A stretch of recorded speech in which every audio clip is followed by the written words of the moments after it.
give us a sense of the mood where you are right now. The atmosphere at this year's World Robot Olympiad is fast-paced and packed with young, brilliant minds. At one side of the venue, we're seeing students exhibit their latest inventions, talking with peers from around the world. And on another part of the venue, we're seeing robots going across different competition fields in various categories like sports, including tennis.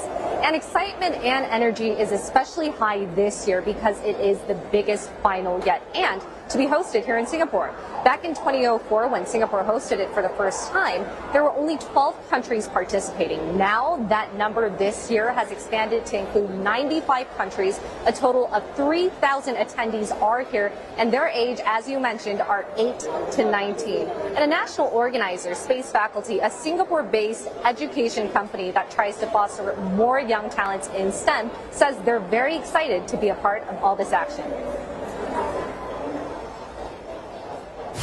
Well, Space Faculty is always very forward-looking, and therefore we're very delighted that the WRO Association accepted our theme of the future of robots. And I think this embodies not just the forward-thinking spirit of Space Faculty, but the pioneering spirit of Singapore, having come so far in our nation building. So this is really a very delightful moment.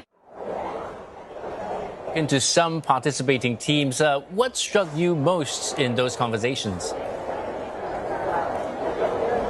I guess it's the ambition, and an ambition that stems from a very young age. As young as 8 years old, these young contestants are using their Lego building skills and after-school club tinkering and fixing it into real-world fixes. And one team that I spoke to has actually developed an app and an automated robot that scans and detects faces of patients and then automatically gives out exact medication needed at hospitals and pharmaceuticals.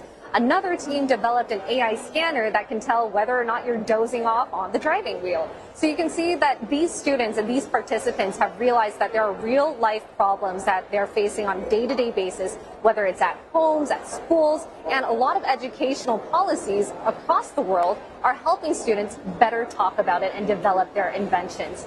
And what's worth noting is that a lot of finalists here, it's not their first time. It's either their second or third WRO, which shows that the Olympiad not only attracts talent, but it provides a legacy and a platform for them to come each year and continue to show their development.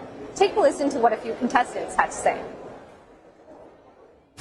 I think we can achieve learning process because the WRO actually teaches stuff and pushes us more than any school or classroom can, so we can improve ourselves in many different aspects. We actually struggled with time frames a lot because we didn't have a lot of time to come up with this idea and build the whole robot and program everything and also problem solve. So we managed to do it in quite a tight time frame, and we're very proud to be able to solve all of those problems in time.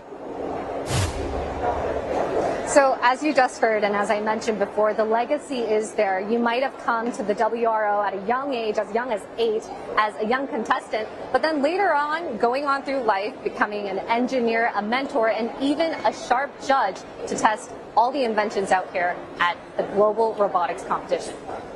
Well, many thanks for that, Grace Shin, covering the World Robot Olympiad in Singapore.